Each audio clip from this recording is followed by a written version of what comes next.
just really want to use ink and brush. Maybe a ink and nib pen, some variation of, as far as taking the method a little bit further.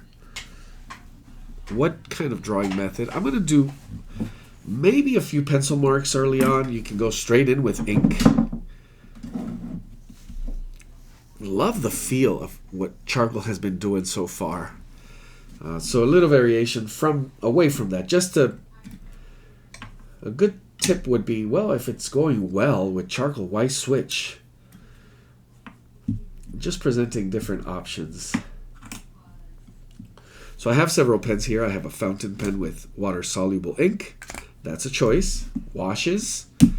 Applied washes here would probably be really nice. I have a permanent ink fountain pen. I have my nib pen. I have this Noodler's ink, black, water-soluble as well. And then I have this, it's a script #1 brush that creates really nice fine lines. So we'll start off with just to play safe here. And again, if it's a study, you could just go right in. If you feel you need a few pencil marks and what is your drawing method here, well, just to give yourself, let's say, finding the angle, the biggest shape.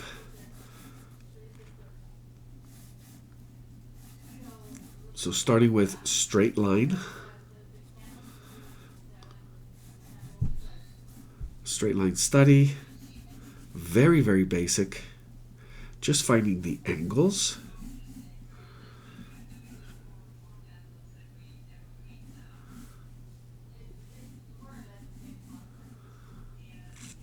I want to see, again, thinking about composition, what happened in the previous drawing. Seeing my ovals, my triangles. Exploring, again, your drawing method. How are you seeing? What are you seeing? What are you choosing to see? And how are you going to go about it? How are you going to break it down? Another beautiful oval shape here. Can you see it before you draw it?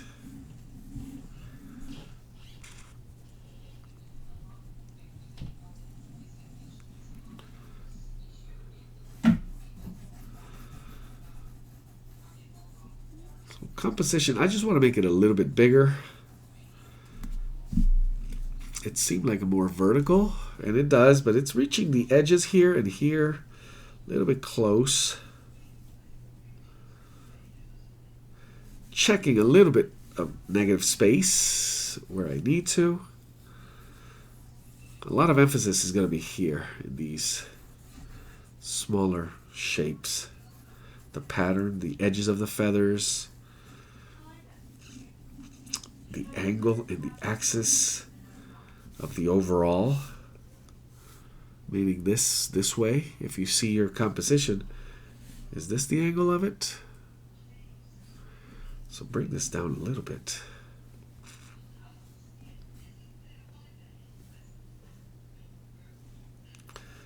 Yep, a little more. And that's why we use the pencil lines here. Give you that just bit of extra confidence to go right in. A couple squares here.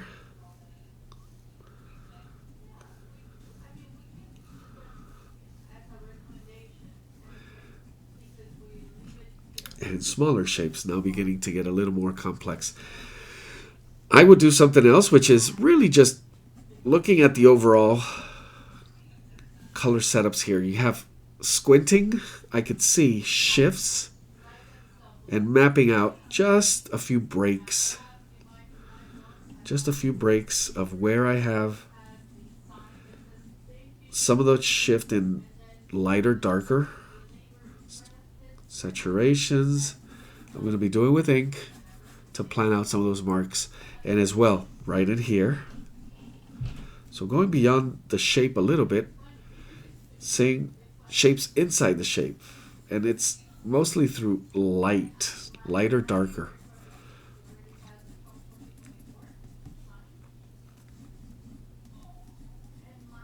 And right here, I feel like I'm almost there already.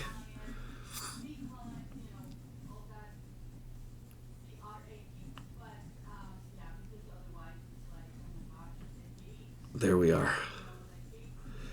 Have a general map, great setup, feel very confident. If anything else, we place our feature, the eye, get a good sense of line. And there's a lot of nice, smooth, beautiful curves in this one. A lot of sharp angles and how we manage those edges. Going to be very interesting. What do I decide to go with? I have just an idea, starting with water-soluble ink. Make some of these marks here. Probably will work outwards from the subject into the background. What do I mean by that? So as I develop my gestures here, so I want to see more muscle and bone as I begin this, and with the pencil lines, which give me a really nice, safe feeling of everything being where it needs to be. What I want to do is test how this is going to look. So I could do it in stages, going from shape.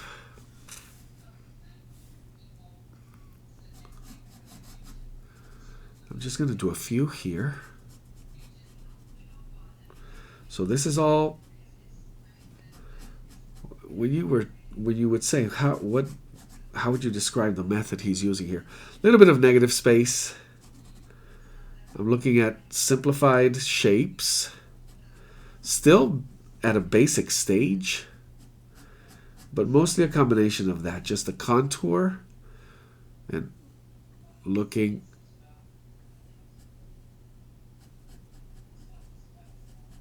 confirming through negative space. There we are. So with a few of these shapes, I'm going to bring in a brush. Now, what kind of brush would be ideal for this? I'm going to use a round number 3. This is natural here. And what I meant was, instead of bringing the washes into my subject, I want to see if they play outward towards the background. So with the line that I used for what you would think the outline of my duck, I'm actually bringing that into the background. And notice some of the gesture there.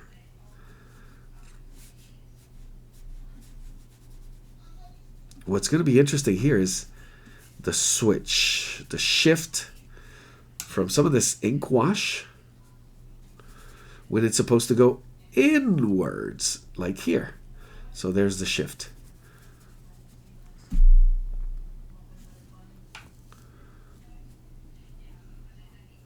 And I said I was testing it. But it's a reminder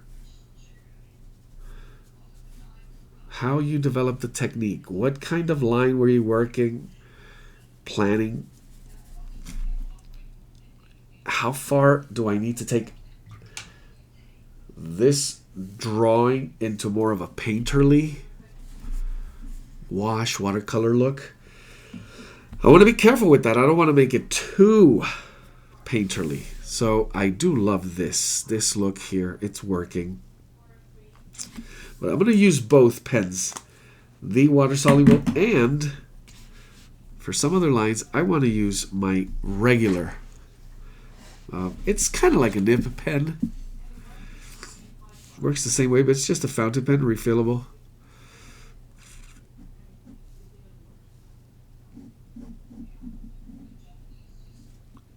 But this line will stay.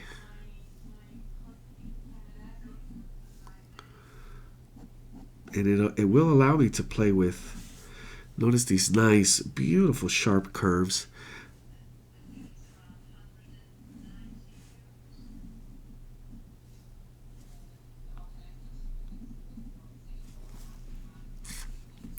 Lots of gesture.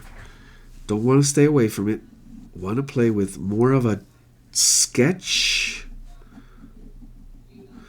Do I begin to look into scumble, crosshatch? What is going to be the method?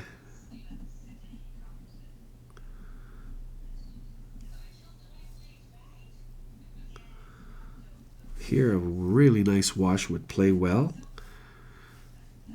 Using negative space a lot to really, really be able to see these beautiful SC shapes here.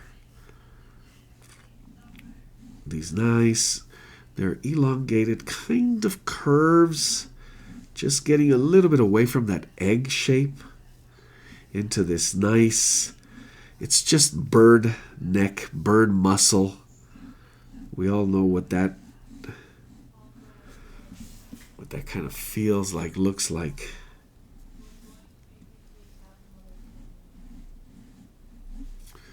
Feathers are nice and smooth. So it's a great SC shape study, really, with a lot of negative space involved.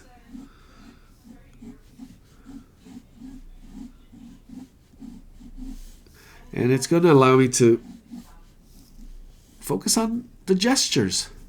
So ink gestures, that's what I wanted to do. How loose are you going to make your gestures? Well, whatever the tool allows you, gives you, I will do that.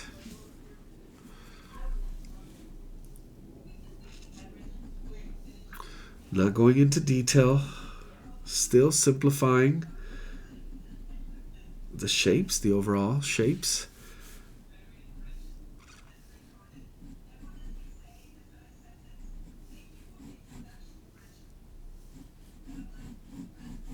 And how, ooh, this one here.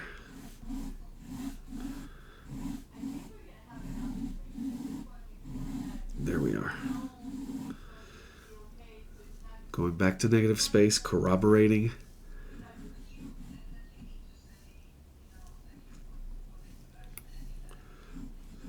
Where my shapes are. Switching back and forth, adding a little bit of wash here.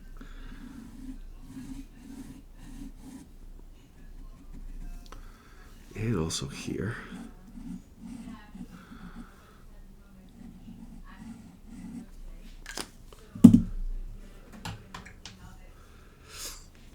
Having a paper towel at hand, or a Kleenex, or something where you can manage moisture. And lift, maybe. With some of these marks is also a smart way to go about it. Notice how I capture that nice edge with the permanent ink. And just touching a few dots of water-soluble ink,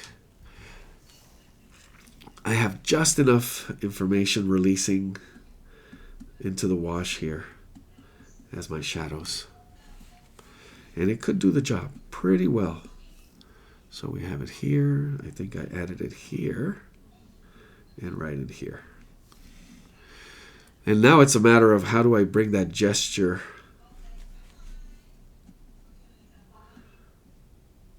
that I have going with pen marks and not lose it when I bring in my brush marks.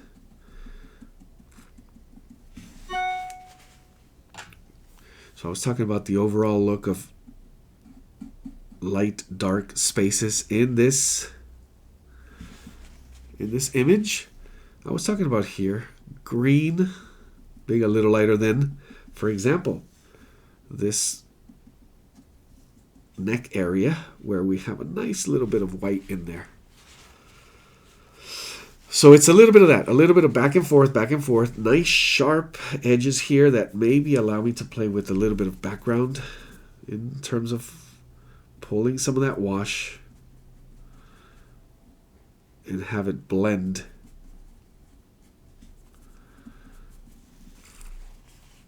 Just a little bit.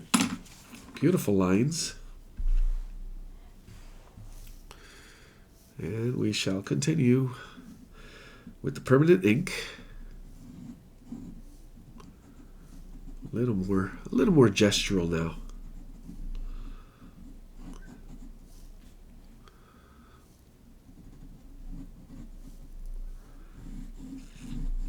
As we become duck experts today.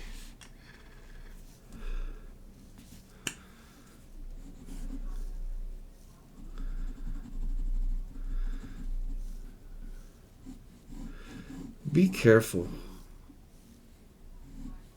or aware of when you have it and when you begin to lose it. What do I mean by that? The quality of your gesture. When it starts becoming a little stiff, a little it's not necessarily slow, because managing your pace is a different thing than tightening the marks because of tight observation. Now, when you want detail and you want that detail to be too exact, how does your technique get there?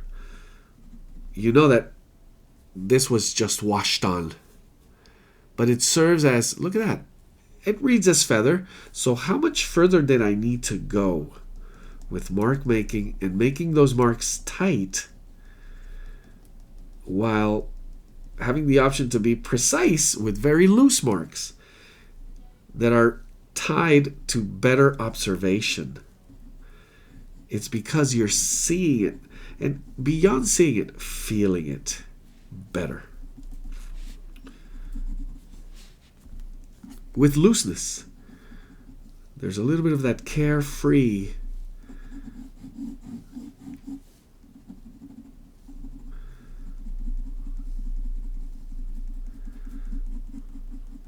a little bit of analysis, not overthinking it, feeling it.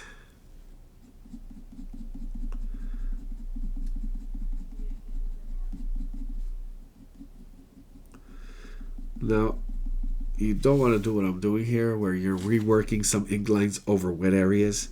You want to let it dry. I am not using watercolor paper, so also the type of the type of paper you use and how crucial that is to your drawing.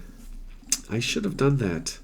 I should have tested, and I did plan on, got carried away, got into ducks, and forgot about testing different papers. So charcoal paper, I was planning on doing the ink on Bristol.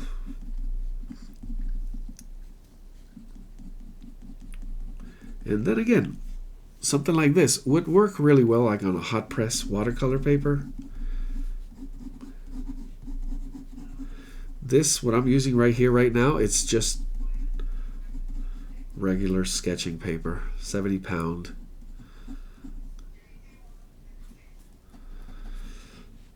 Go back into a second pass, just adding few marks. Have to know how it responds when I plan it as a wash. So overdoing it is just going to create blobs of black.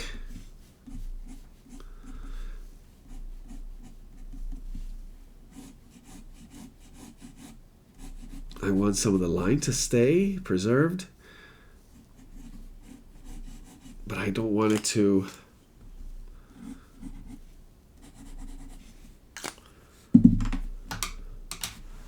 be uncontrollable. So here we are. We begin to wash a little bit further.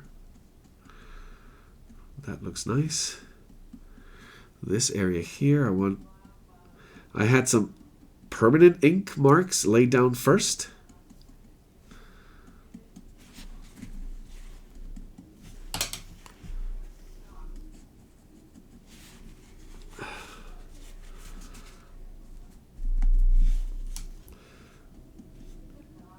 and really just explore mark making.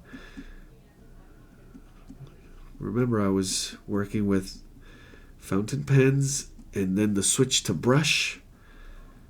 How do you maximize? Oh, I like it. Lifting when needed. How do you do that?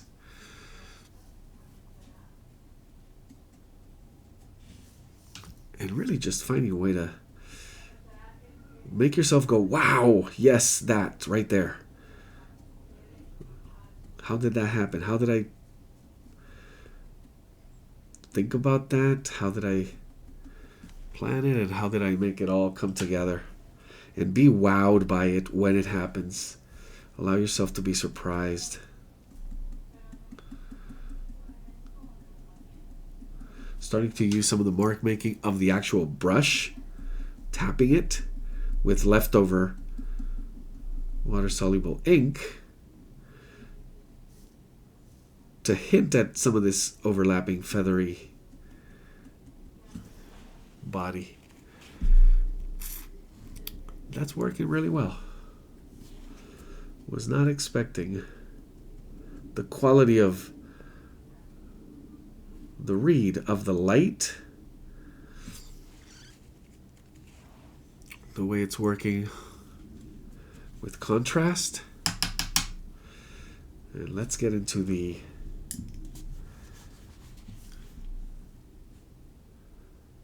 let's see how we go about this one here. Just to play it safe, go back into the permanent.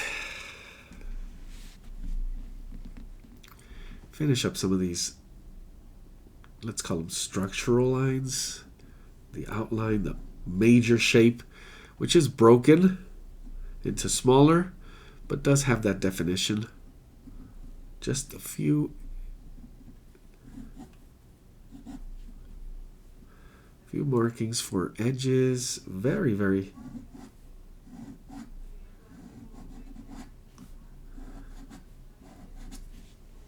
just slight and soft.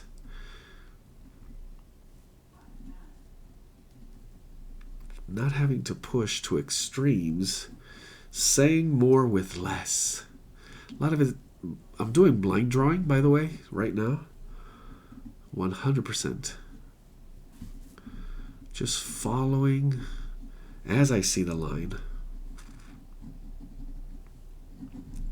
And allowing that mark making to just take over the feel. Very loose as possible. And that's it. That's all I needed right there. Going to the second layer of feathers here. Now this one I want not to be...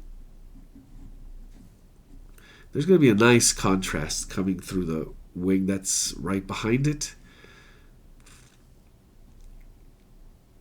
So I don't want it to be... I'm planning contrast. There's going to be obvious contrast. So less detail is what I'm going for. Just a couple of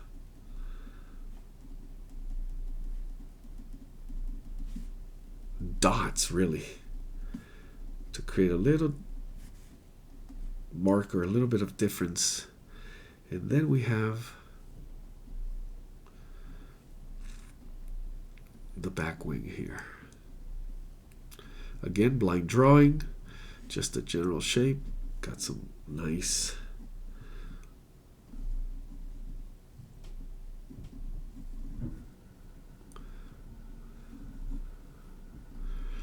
wherever I see, whether it's, again, negative space.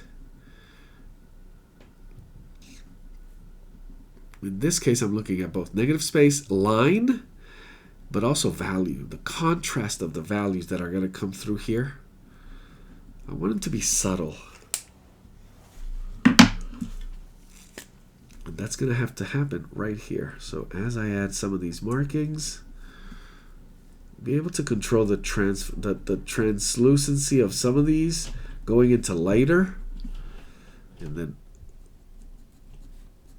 from here to darker.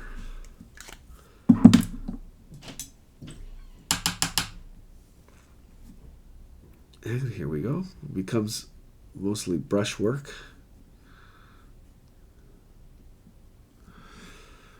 Bring some of this into this area as well.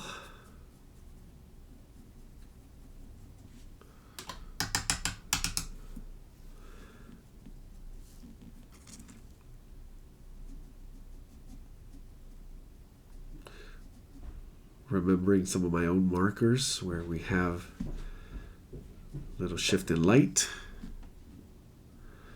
and the transition, lifting, using the brush to lift some of that ink, and then transferring the light back to the top.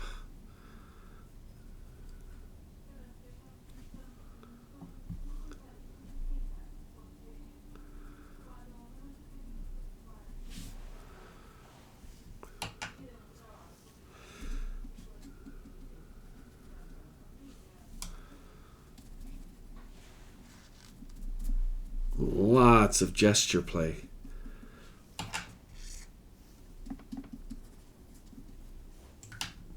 Playing with the marks that I can come up with and brush.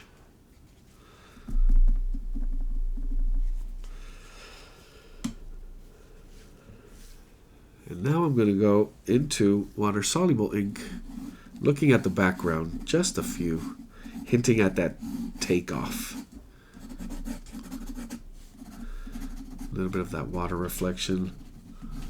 Knowing where to place some of these and where to avoid them. Kind of like we did here. Don't need much, as we saw earlier. Maybe switch to a bigger brush if you're going to do more coverage.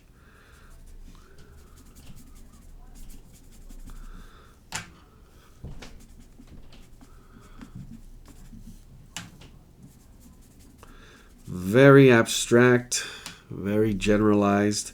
How close do they need to get to the actual subject? Some of them are actually too light. I played it too safe.